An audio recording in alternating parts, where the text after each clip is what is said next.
All right. With the Spirit West, he talked about the quick background of that. But guess what? There are new O.C.C.s and things that you can do by being a character from here. We got some magic. We got some technology. I don't know. What else do we have, Heathen Dog? We got Oh my stuff. God. The O.C.C.s, unlike, say, New West or Africa, these are actually really cool and useful. I love them. I'm going to give you some of them. I'm not going to go over, I'm going to look at all of them, but I'm going to highlight the ones that are neat. And we're going to have a good time. Stick around. We believe that role-playing games should take place in fantastic worlds. The focus of the game should be on role-playing and having a good time. The core values of #RPGate and any good tabletop group are escapism, not representation, entertainment over activism, and natural, organic inclusion, not forced diversity. The charity we support is the Wounded Warrior Project, a national, nonpartisan organization whose mission is to honor and empower wounded warriors. Please refer to the description below for the link to where you can make your hopefully tax-deductible donation. Join us Thursday and Saturday evenings on twitch.tv/Legion of Myth to watch Heathen Dog and his team of dirty casuals play multiplayer games for your mockery and enjoyment. Here on our YouTube channel, you can watch these game-related segments live every Sunday at 1 p.m. Central Time, or check out the Friday Night Chill stream where our panel of guests opine, comment, and editorialize on the TTRPG hobby as a whole. Please like this video and leave a comment to appease the algorithm gods. Share this video on your favorite social media platforms to help us peer out of the shadows cast over us. And if you have not done so already, please subscribe to Legion of Myth for more tabletop RPG goodness. Guys didn't see this, but I ran away. I got a major cramp in my leg. Oh my God, it's killing me. So if you see me like falling apart and tearing up here, that's why. Got it. Now, I know some of you are a little upset at the introduction. What do you mean New West is crappy OCCs? No, it does. It does. Half of the OCCs are joke caricatures of actual Western life, and almost every OCC in Africa just doesn't work outside of Africa. These are different. These work well, and it was like, oh, they're not as well. The African OCCs, you could make a good argument saying they're nowhere near as powerful as any of the other OCCs in any other world books. And for the most part, I have to agree with you. And the ones in New West, like, well, I can take the skill drive cattle. That's going to help me nowhere except here, stuff like that. No, these OCCs are useful. I hate the cowboy category. I know. Don't worry. Now, you ever play Cowboys and Indians? Well, I mean, it makes sense here, but I'm saying in the core Riffs book, the cowboy. Oh, no, I get it. But when we were kids, Gen X, we played Cowboys and Indians at one point or another, and you probably always wanted to be the cowboy, right? It's okay. Everyone wants to be the cowboy. Not anymore. Not if you read this book. You'd want to be the Indian because you'd win all day. You're just winning. It's like tiger blood, only it's like wolf blood or whatever. So let's move on to the OCCs. The list. Give you a little list here. These are the OCCs we're looking at: Warrior, Shaman, and General.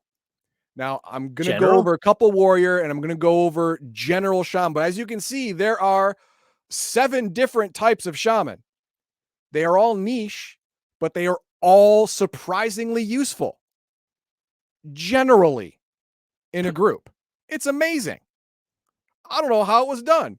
And then you have the general OCCs, which bandit, professional thief, bounty hunter, healer. These are for the rogue and the modern Indian, who aren't allowed to take any of the cool shaman or warrior OCCs because they're not steeped enough in tradition and lore and stuff like that. The first one we're going to look at, is the shaman. And I'm not going to go over each individual plant, animal, mask, healing, paradox shaman. I'm going to go over the general shaman. Every shaman is like this in a general sense. So let's move on to that. Look at that. This is beautiful. All he needs to be is at the side of the road with a tear going down his eye, and it's harkening back to my childhood. What year is this book? And I'm curious because that art looks like it could be in a book from like the 1970s. Like just the way the copy style of it is. 1997. That's weird. Huh. Had a very old 70s style with the stippling dots, but anyway. I get it. All right. So what does a shaman do? All right. A shaman are given gifts of magic, knowledge, and insight and power by the spirits and or gods of the Native American people. They are the conduit, the voice and message of God to the rest of the Native American people. They do this by passing on, obviously, messages, being the voice and stuff like that, but they also pass on gifts. Every shaman has the ability to create fetishes or medicine bags. Now, unlike a lot of the African OCCs, where it's just, give you bonuses to save versus disease or plague or whatever. No, these are all very, very both in and out of combat appropriate. And each shaman at every level can make something like 4 minor fetishes and 2 major fetishes, with the caveat that you can only keep half of them for yourself. The other half must be given out to the warriors of the Native American people, or to those who have defended the Native American people with their life and can be trusted. These are low-level superhero powers from Heroes Unlimited, basically, that almost none of them cost PPE. You just wear it around your neck or on your weapon or around your arm or whatever, and they just work. And they can give you supernatural strength. They can give you magic MDC. They can make you faster, make you stronger, make you more resilient, make you jump higher, stealth longer, whatever. Okay. Are they game breaking? No. Are they really good to have? Yeah. Only shamans can make them, and shamans are the arbiters, the gatekeepers of this particular power from the spirits. So pissing off your shaman, not a great idea. Not an awesome plan. Can he give you the evil eye? Shaman, depending on which flavor of shaman you are, you have access to different kinds of spells. You can give blessings. All shamans can give these blessings.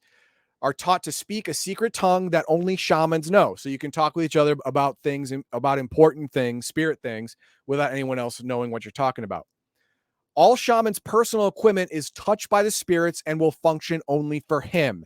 After he dies, or if the items are stolen from him, they will cease to function and or break. The only way to prevent this is for the shaman to willingly give them or designate their being given to someone before he dies. And then they only work for that specific individual. Now, it says a shaman's personal equipment. That's everything. That's everything. His gun, if he doesn't have one, but his bow and arrow, his spear, his hatchet, whatever, his books. They're all blessed by the spirits, to where stealing from a shaman is ridiculous and stupid. It doesn't get you anything. It gets you nothing. That's basically what's happening here. Shamans are closer to God than you are. Stealing from them is an affront to the gods, and you will not gain any benefit from it. The bonuses and skills from their totem animal, I'm going to get into totem animals later. All shaman pick one totem animal, and you get bonuses from that totem animal for the rest of your life. Don't worry, I'm going to explain. Oh, wow. It. Spell knowledge similar to a mystic. Now, the reason it says mystic is because, unlike a ley line walker, you don't learn spells. Spells are given to you by the spirits. These abilities are bestowed upon you. The spirits like you, so they grant you their largesse of magical ability. Not knowledge, magical ability. And then you're the only one who can make fetishes, minor, major, and possibly even legendary. Okay, for the love of God, we all know what it means. We all get it, but can you please, because Chad is going nutty about this, explain what a fetish is, because it's not Pornhub. Stop it, people. All right. All shamans can make fetish objects, but only the spirits can empower them. Consequently, if a shaman has fallen from favor and, goes against the gods of the spirits, then he loses the ability to create these fetishes. These fetishes can range anywhere from an etched, beautiful turquoise stone to a medicine bag worn around the neck, to basically anything, a stick figure, whatever. It's just imbued with magic by the shaman, by the gods through the shaman. And now it has the ability, when gifted to someone, to give them a minor magical effect. And these minor ones are, let's say, small, symbolic, spiritual objects made from specific materials. This fetish can be worn like a talisman or piece of jewelry, and it will give you common magical item effects. Like it'll give you a bonus to save versus disease. It'll give you a bonus to initiative. These are going to be small, +1, +2 maximum, right? They're minor fetishes, but they're on almost all the time. If you do have to activate them, they last for hours. They normally don't cost any ISP, PPE, nothing. So you can give them to anyone and give anyone this minor bonus. So you don't even have to imbue them with ISP or PPE? No, none. Oh, none. interesting. Okay. The gods do it for you. The shaman is a conduit to the spirits. Okay.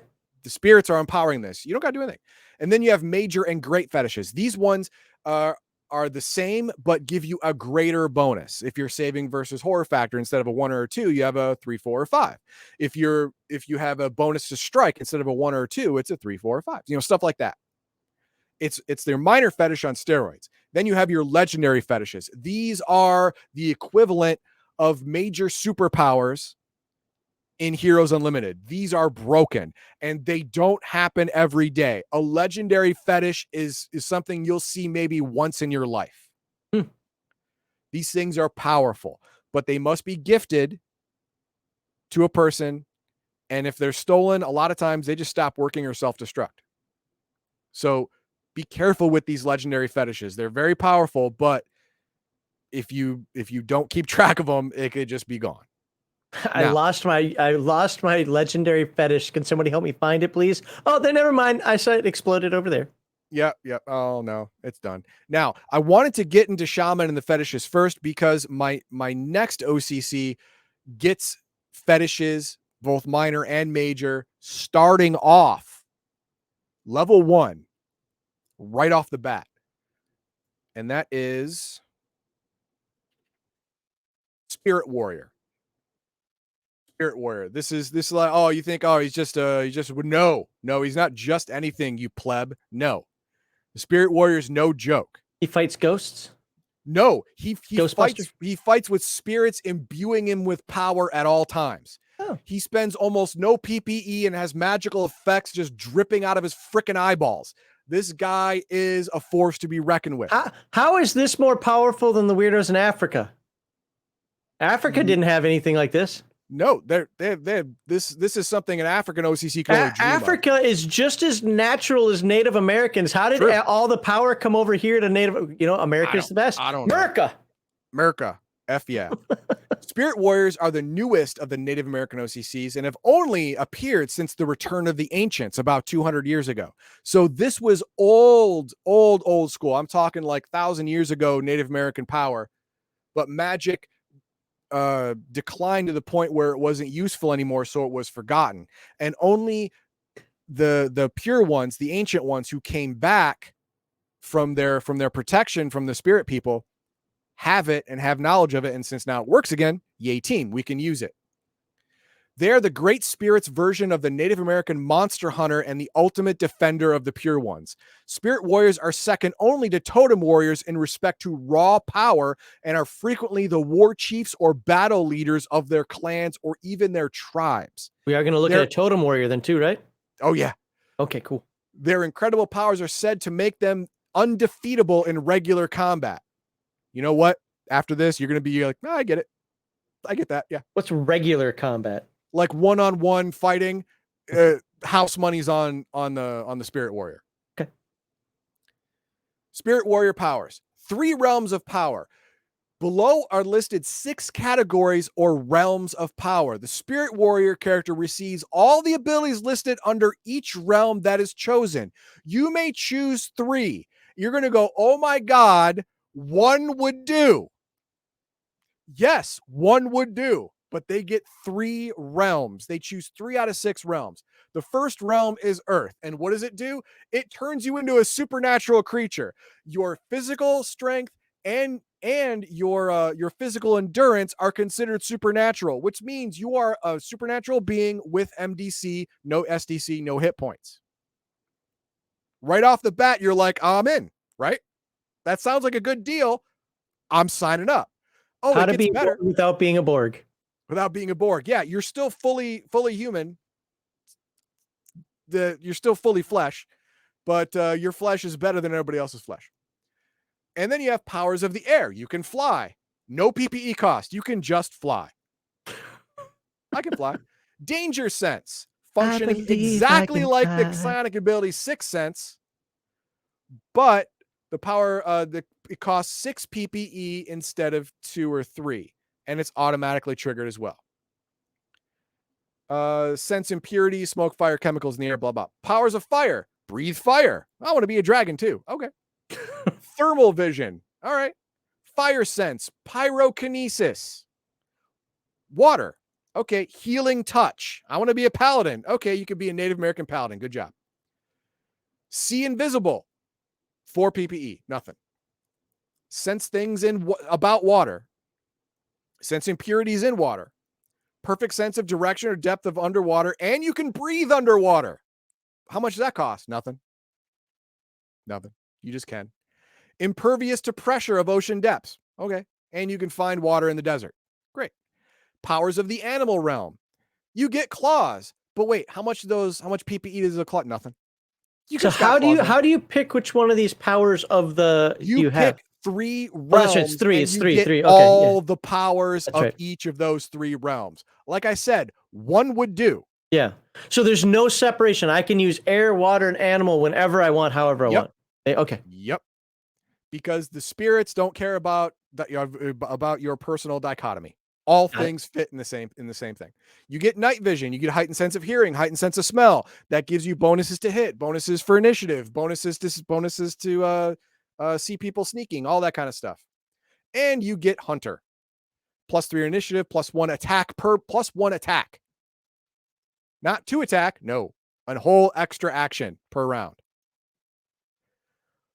Plants. Toxic touch. Extend your life. Gains extra lifespan like trees, making him long-lived. Once the character matures, approximately age 30, he stops aging and his life is extended to an average of 1,000 years. He's an elf. Actually, elves in Palladium only live to 500. Well, he's a native elf. There you go. You are solar powered. You don't need to eat or drink. You got chlorophyll, bitch. You're good to go. And you have supernatural physical endurance if you didn't have it by selecting Earth, because why didn't you select Earth, stupid? It was the first one, and it was the best. Super Never regeneration. Swing at the first pitch. Yeah, super regeneration. Personal fetishes. Spirit warriors can also use fetishes created by Shaman, greater spirit, or god, which are given to the most deserving as a gift or reward. You start with 1 minor and 1 major fetish. You get an extra minor fetish at levels 5 and 10. Now, you have to have a shaman friend, but you're probably going to have one of those in the party, so you're good. And you have your fetishes. Legendary fetish, you get 1. Now, no one else in this game starts off with a legendary fetish, but you do. Not even the fetish shaman? Nope. Not legendary. Spirit warrior starts with 1 legendary spirit weapon, typically a bow, but any weapon can be selected. Note, characters who are not devoted traditionalists or pure ones do not receive any of these fetishes. Again, they're super shunned. Yeah, you know, your renegades and your moderns are shunned. They don't even get to pick these O.C.C.s. I don't know why that's necessary. But yes, you get a massive amount of power at level 1. You're a supernatural creature. You can fly. You can turn invisible. You can see invisible. You can breathe underwater. Depth doesn't matter to you. You can have all of these abilities at the same time. How do you fight that? You don't, man. You give up or run. That's what you do. But now we have to talk about totems. Are we still staying with Spirit Warrior?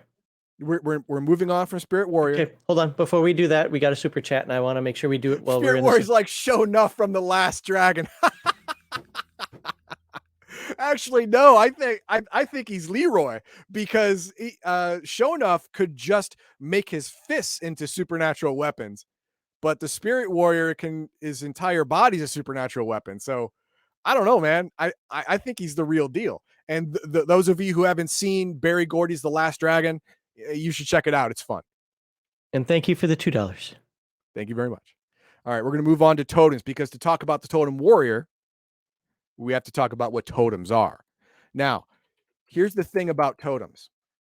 Everyone who is a Native American race and is anything other than a modern Indian will have a spirit totem. And these spirit totems give bonuses from the day you're born to the day you die. And you as a player character, when you're creating your character, you choose which totem is yours. Let's give some examples. Alligator totem. You choose an alligator totem. Now that means you must role play your character in a certain manner because your totem animal reflects your personality. So the alligator is large, powerful, and patient reptile hunter who dwells in swamps. Alligator is usually calm and quiet until something tangible stirs him, like food, anger, a mate, or survival.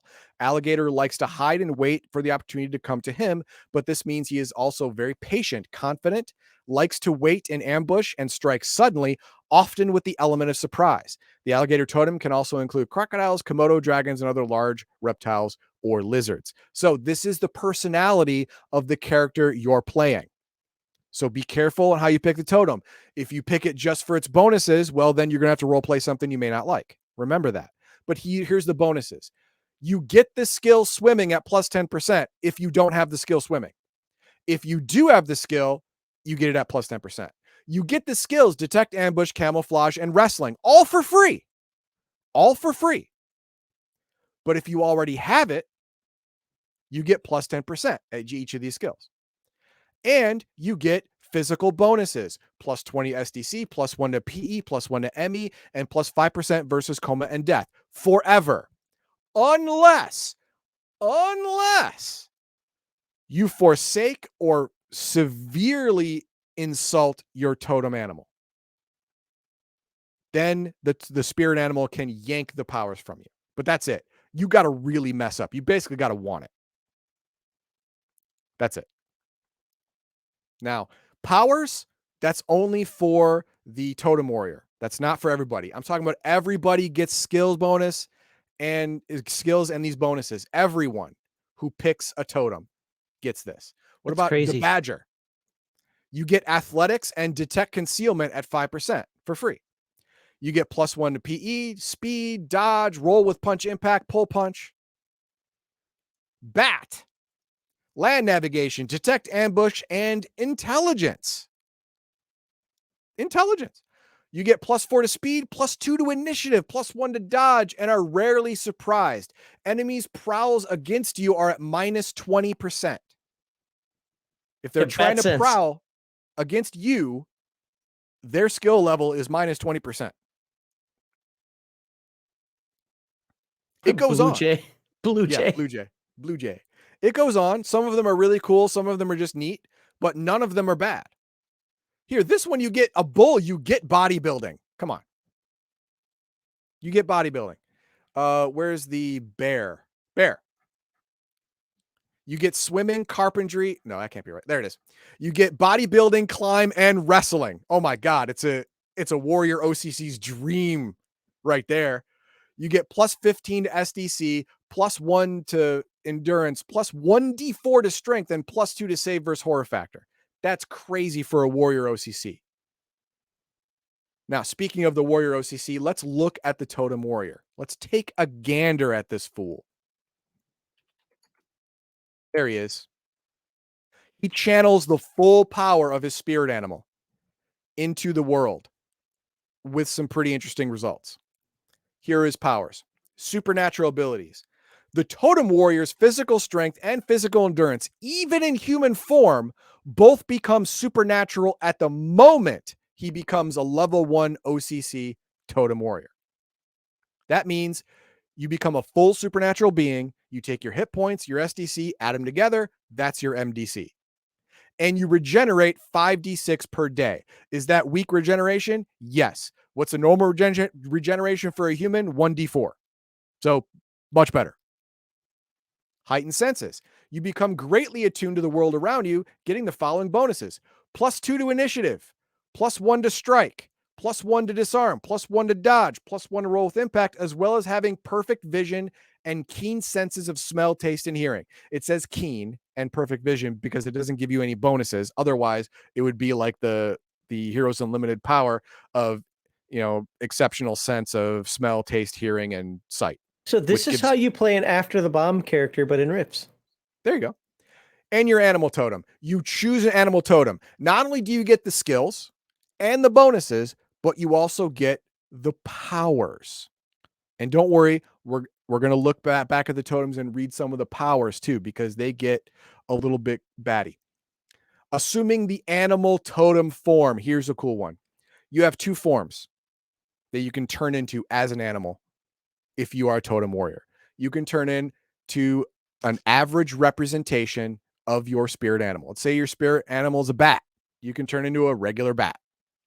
It's great for reconnaissance. It's great for stealth. It's great for spying. It's good Great stuff. For being right? a vampire. Great for being a vampire, whatever.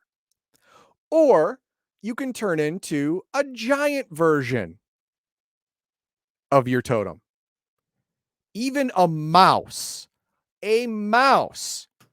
is considered in giant form 10 times bigger. So you're looking at a mouse the size of, say, New York City. I'm sorry, what? New York City rat. No, well, yeah, fair enough. No, but I think in the book it says a mouse, a giant form mouse is equivalent to a puma, size of a puma. So not huge, but it's a friggin' mouse. Okay, it's if huge. I'm going to see a mouse that's that big, huge is a word I'm willing to use. Yeah, I'm willing to use that word too. Yeah, but if you do a bear, it's not 10 times, it's 2 or 3 times. All right, so the smaller, the bigger the multiplier. Yeah. To assume either of the animal forms requires an expenditure of 10 PPE. You don't get a lot of PPE as a spirit warrior or a totem warrior, but you get enough to fuel your abilities. Psionic abilities. Only in animal form do you get these psionic abilities. Sense psychic and magic energy and sense supernatural beings the same as a dog boy. These operate all the time, do not require ISP. But while you're in any animal form, either regular or large, you have these psionic abilities. In addition, you can select one psionic sensitive ability at first level and another one at 3, 6, 9, 12, and 15. Only astral projection and clairvoyance cannot be selected. These psi-sensitive powers are available in all physical manifestations, but cost the standard amount of ISP. And you get ISP 1d4 times 10 plus PE plus 10 per level. So I get the astral projection, but why not clairvoyance? Because it's a mental block. Because in the depiction of the Native American culture in this book, seeing something that's far away or knowing something you're not supposed to know is the realm of the spirits and gods. Oh, okay. Yeah, so that's the way that is. So you get psychic abilities as well at levels 1, 3, 6, 9, 12, and 15 that you can use in any form. But the sense ones can only be done in animal form. And you have limited magic. The kinship with the greater animal totem spirits imparts some magical abilities over normal animals. They include the equivalent of casting the following spells: fear, repel animals, and summon and control animals of the same totem species as you. So if you're a bear totem warrior, you can summon bears. Okay. If you're a mouse totem, guess what? Well, you can summon mice. I hope you have a ball to go to, Cinderella, because I don't see how well that's going to go up. And fetishes. You get one minor and one major fetish starting off. And you get more minor fetishes through level advancement than the Spirit Warrior does, but you don't get a legendary fetish like the Spirit Warrior does. Stop with the jokes. All right, now let's look at those. Let's look at those totem powers again to see what's really going on. So let's go back to bear, because bear seems okay. I like bear. Can you check to see if there's a raccoon from our Hawkman? There probably is. But let's look at bear. Now, on top of swimming, detect ambush, camouflage, and nope, that's alligator. BEAR, dummy. There we go. On top of bodybuilding, climb, wrestling, increase SDC, PE 1d4 to physical strength +2. You get also in your giant animal form. Now remember, when you are in giant animal form, you are considered a supernatural creature. Your strength and your endurance turn into supernatural attributes. Your hit points and your SDC added together, and you become an MDC creature. You get an extra +8 to strength, an extra +2 to PE, an extra +30 to physical MDC. Remember, in your form, you become an MDC creature. And you get 3d6 mega damage versus claw bites, claw attacks, and 4d6 bite attack. Heightened hearing and smell provide an additional +1 to initiative. You can track by smell at least 50% per level and identify, recognize known scents. And your bear horror factor in giant form is 14. Now, a normal bear when standing up would scare the bejesus out of most people. All right. The bejesus. And that's and up to now 9 you're a feet. dire bear. Yeah. You're a dire wolf version of a bear. You're like 15 feet tall. When you stand up, everyone else lays down. All right. That's just how it works. So I get that horror factor, but it does that for all of them. If you are a totem warrior, you get massive bonuses while in your giant animal totem form. It is crazy. So these two guys, one-on-one fight between the spirit warrior and the totem warrior, man, it's kind of a toss-up. Sure, the spirit warrior is most likely also a supernatural creature, but in your animal form, your buffs are so OP that, man, I don't know. Because so when comparing the two, let's just answer one question: are they both viable? Yes. Okay. Now I'm Dolphin, looking for, really? Dolphin? there's a dolphin. Yes. Raccoon. There it is. You get skills intelligence and card sharp, and you get a +2 bonus to IQ, ME, and MA right off the bat. Level 1 forever. In a raccoon form, if you were a totem warrior, you would get another +4 to MA, +3 save resolutions, +1 initiative, climb at 80%, digging at 60, swim 65, night vision 600 feet, and supernatural physical strength. Your paws are articulated so you can still perform skills while in animal form. Unlike in bear form or crocodile form, whatever, they don't have thumbs. So you're just boned. You can't use any of your technical skills or any weapons. But with a raccoon, you can. So yeah, I mean, these are really powerful O.C.C.s. And the shaman, his powers and abilities, even though there's 7 flavors of shaman, each one is viable in a group. And the totem warrior and spirit warrior rely on the shaman as their conduit to the spirits and as fresh fetish, mongers, basically. That's a good question. Other than role playing, which you can't enforce necessarily. I mean, you can as a game master, but Sure. Talk in our circles, people don't even like the idea of role playing sometimes. How do you enforce? I mean, there's got to be something. There's got to be some sort of restriction or standards or something that The game master always has the ability to yank the spirits from you. If you do not follow the circle of life, if you do something against your totem enough times, your totem will yank itself from you. If you are a totem warrior and your totem forsakes you, you're just a dude. You're just a guy taking a walk, and that's it. Without the power of your totem backing you, you're dead. But again, that's a role play thing and puts some. Let's just say you and I are for it. I know that. Yeah, but no. It helps your player walk the line. It's a I built-in don't mechanic. worry about that stuff. I don't want to get into that. It's a built-in mechanic to make sure your Native American character is played as a Native American character. Because if they don't, that means they're forsaking the spirits and the spirits forsake them. I get you. I mean, I'm with you on that, and I think that'd be the right way to do it. I just, you know how people get. Are there? What about? If you've got a quick way of doing this, there was one that was technological. Which one was that? And I forget the name of it. Not the shaman, but one of the classes. I thought you said it was magic and technology.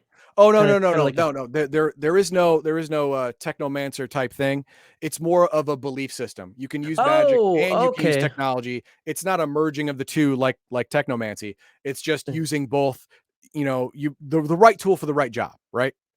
Okay. Whereas the modern Indian would only use technology because it's the only tool they have, and the traditionalist or pure ones or ancients will only use magic because it's the Okay, only so tool there they isn't have. a Spirit West Technomancer, No, so to no, speak. no, no, Got nothing it. like that. Alright. Nothing like that. Alright.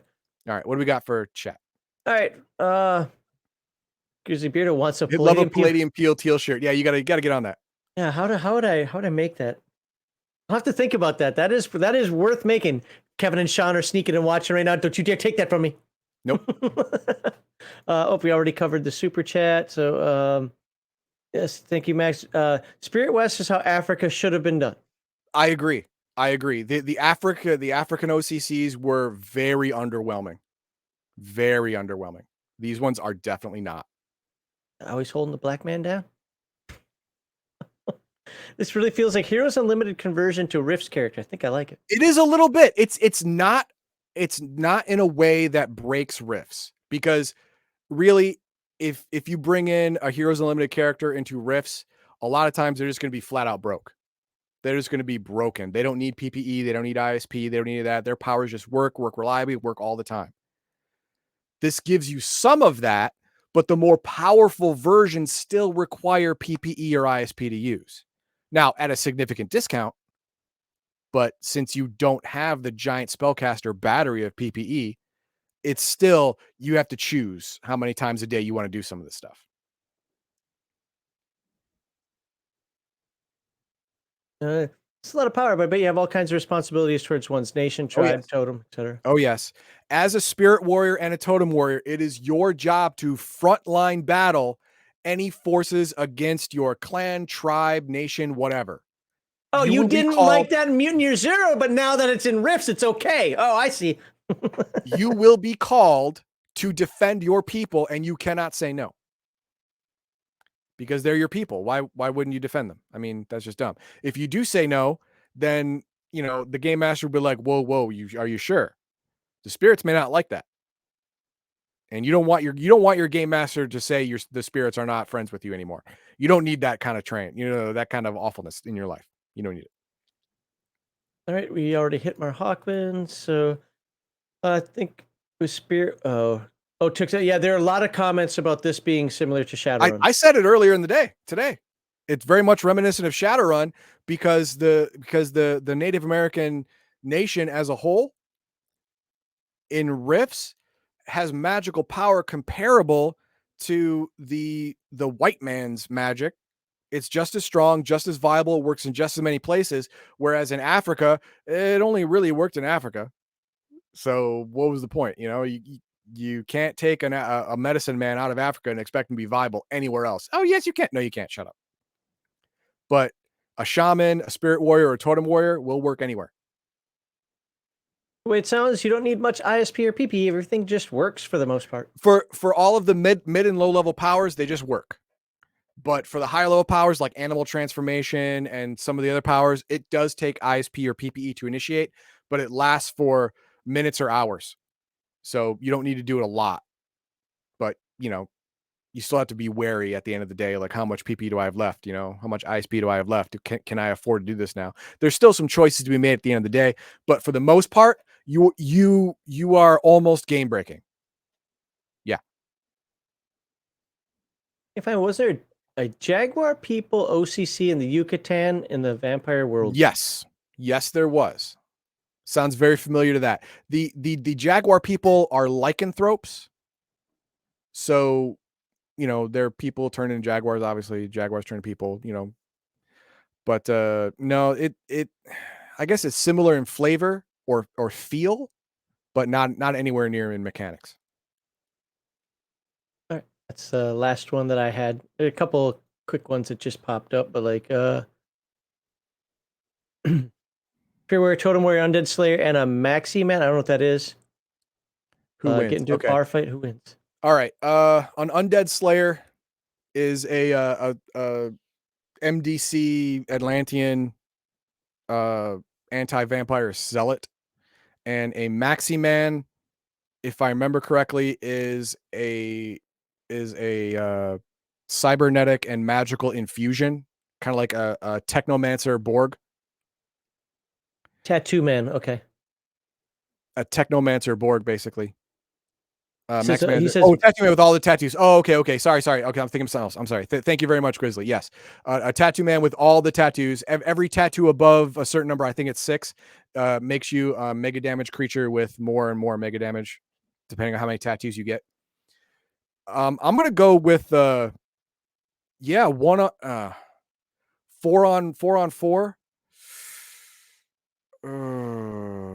I think that the Spirit Warrior is going to have the lasting power for the fight, but the Maxi Man may have too many hacks. I don't know. So I'm gonna have to go probably either Spirit Warrior or Maximin. all right. So just to reiterate, look at this. This will be video number 2. I mentioned this in. Apparently next week. I said apparently. Kevin Simbita, the guy behind Rifts and Palladium Fantasy, and I'd say After the Bomb, but that was Eric. And what other games did he do? Splicers too, or is that somebody else? I don't know. But all your Palladium goodness, him and Shannon Robertson are planning on being here on RPG Digest. That's Sunday at 1 p.m. Central Standard Time to talk to us about Titan Robotics and Gen Con, the upcoming Gen Con, and whatever else you guys ask. So if you have any questions, comments, and concerns for Heathen Dog about this video, or questions, comments, concerns about Kevin Simbita and Sean regarding Palladium Books, as long as it's respectful. And Jay, challenging questions are okay. Just be respectful. Don't be like, hey, Kevin, why are you such a dick? We're not going to ask that. Okay. But put those in the chat or in the comments, and we'll see if we can ask those if you watch the video in time, because this will be Wednesday when this pops. It's going to be here on Sunday. And it's after July 30th. It's already too late. Don't post anything. So there you go. So put up the subscribe and share and such. Didn't I already do that? Thought I did Nope. that. There you go. Subscribe, like, share.